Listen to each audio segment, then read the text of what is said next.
चाहता है आज का भारत। यहाँ वह कौन है जिसको नया इतिहास गढ़ना है। ये मुश्किल इसलिए भी है कि सबको मौज करनी है, वो सब तो उंगलियों पर है जिन्हें संग्राम लड़ना है। मंच को प्रणाम करता हूँ मेरे साथियों। बिना किसी विशेष भूमिका के मैं श्री राम भदावर जी की एक कविता आपके बीच में रख रहा हूँ कि रावल रतन सिंह को दिल्ली से छुड़ा के लाया जाता है चित्तौड़, और गोरा और बादल वहीं बलिदान हो जाते हैं। बस कविता यहीं से प्रारंभ होती है। रतन सिंह आज़ाद हुए तो खिलजी खिसी आया था, घर में ही मिली पराजय के कारण वो चिल्लाया था। गोरा बादल चचा भतीजे लाखों पर भारी थे, युद्ध कला के करतब उनके सचमुच तलवारी थे। बिना शीश के युद्ध लड़ा था कथा अमर कराए, जीत गई रजपूती और दुश्मन के मुंड झुकाए। तो इधर नगाड़े बजे, उधर दिल्ली में मातम छाया, और अहंकारी खिलजी खुद ही खुद में झल्लाया। बोला सेना से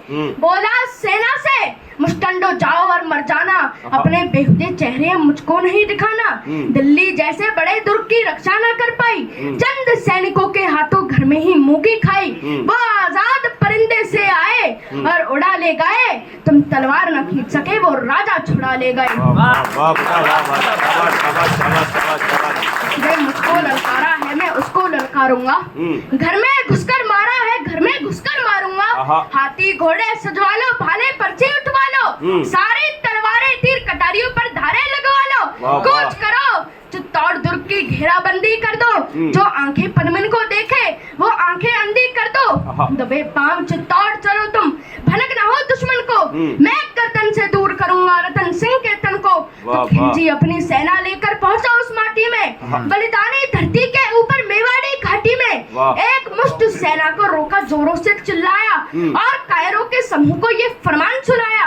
बोला सन्मुख दरवाजा तोड़ो आगे घुस जाओ, मेवाड़ी मान पद्मिनी को मेरे सन्मुख ले आओ। जो भी सैनिक बड़े सभी का सहसा मुरुक लाया, किला नहीं था सन्मुख उनको काल खड़ा दिखलाया। सैनिक बोले माफ करो हम अंदर न जाएंगे, है विशाल दरवाजा इसको तोड़ नहीं पाएंगे।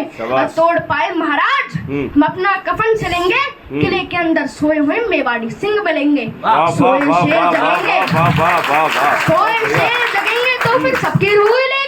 कितनी भी तेज भाग लेना पर दिल्ली नहीं मिलेगी। वक्त तभी झुकने का है मेरे आका, झुक जाओ, सबकी खैर चाहते हो तो बाहर ही रुक जाओ।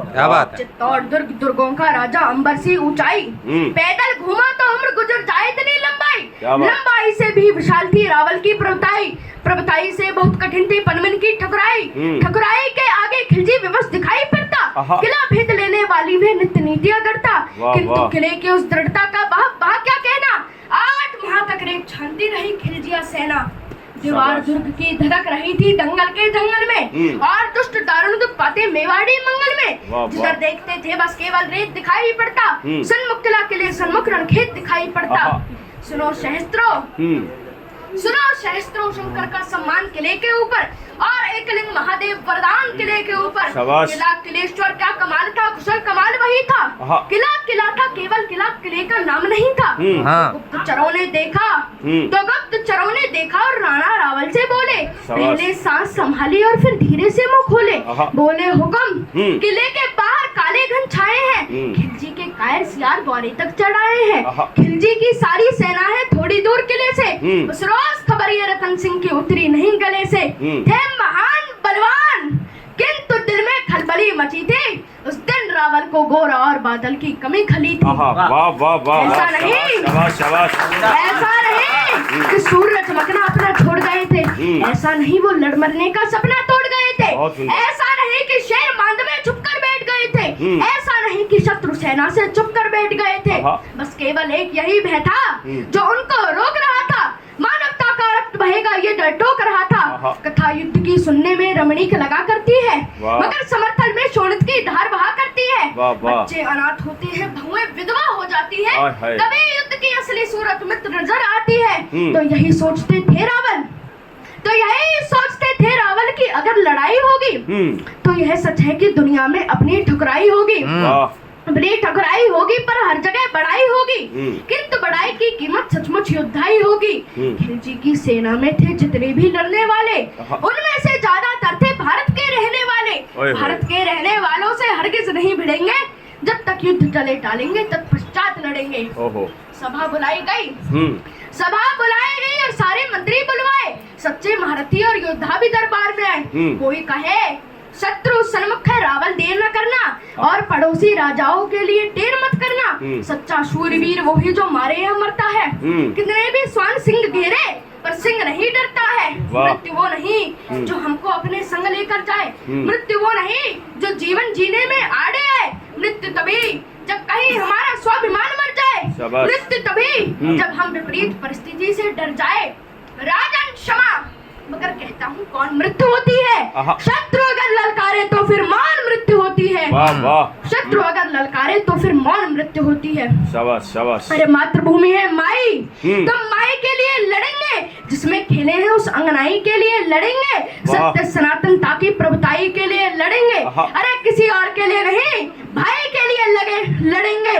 जग में भरत वंश की ठुकराई के लिए लड़ेंगे। फाटक खुले किले भीतर से लावा फूट पड़ा था, और खिलजियों पे भूखे सिंघोसा टूट पड़ा था। पद चांपों से उड़ी धूल धरती को गगन बनाती, मातृभूमि की रक्षा का क्या अनुपम दृश्य दिखाती।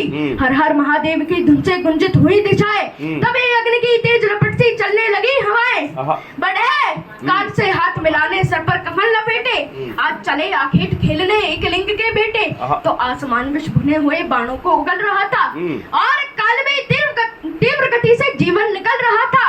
योद्धा अपनी योद्धाई का कर्तव्य दिखा रहे थे, माटे और लाल हुए सुशोभित मिला रहे थे।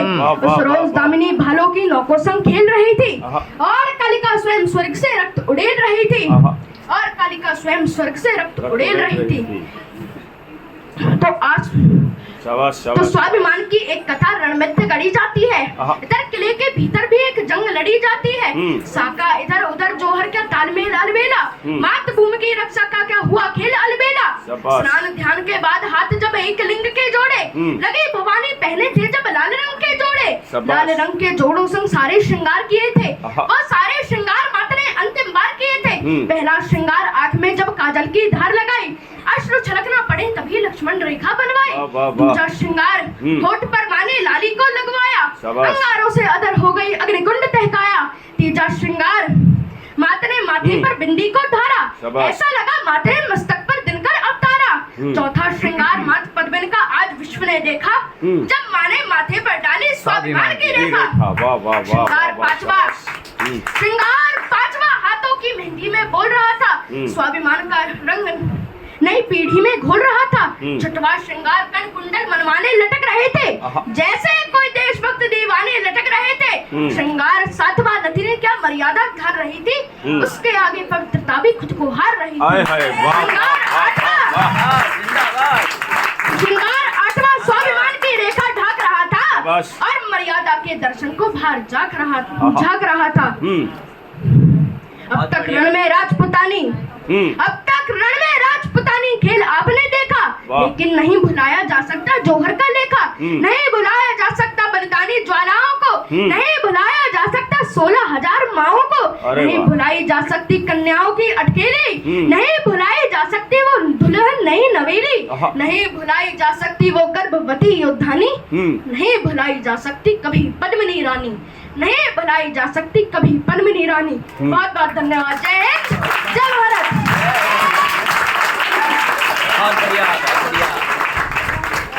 बहुत बढ़िया शाबाश। ऐसे हो लाल पैदा खेलने जो गोलियों से, भूमि को तृप्त कर दे श्रद्धा की झोलियों से। गूंजे ये देश मेरा शेरों की बोलियों से, बिस्मिल गुरु भगत सिंह वीरों सी टोलियों से। और ये एक बार जोरदार तालियों के साथ आप स्वागत करिए इस नन्हे श्रावक का। और हमारे लिए ये और भी गर्व का विषय है कि हमारे ही शिक्षक साथी आदरणीय बलराम जी का ये सुपुत्र है, और इसके लिए जोरदार आशीष सभी की ओर से उठे। और मैंने जैसा मुझे कार्यक्रम मिला था उसके लिए मैंने कह दिया कि स्वागत गीत प्रस्तुत करेगा, लेकिन वास्तव में किसी कवि सम्मेलन का इससे अच्छा स्वागत गीत हो ही नहीं सकता, जहां वास्तव में कविता गूंज रही हो और कवि धर्म गूंज रहा हो, और उस चित्तौड़ को याद किया जा रहा हो जो वास्तव में तीर्थराज। न जाने कितने लोग ऋषिकेश हरिद्वार की यात्राएं करते होंगे, लेकिन वास्तव में भारत के वीर सपूतों का यदि कोई तीर्थ है तो वो गढ़ चित्तौड़ है, और जिसकी हम बात कर रहे थे कि जहां इस राष्ट्र की आन बान शान के लिए न जाने कितने हुतात्माओं ने अपने प्राण त्याग दिए और छोटे छोटे बच्चों ने बलिदान दिया, उस वीर स्मरण के साथ इस कवि सम्मेलन का प्रारंभ हुआ है। तो ये बड़े ही गर्व का विषय है। और अब मैं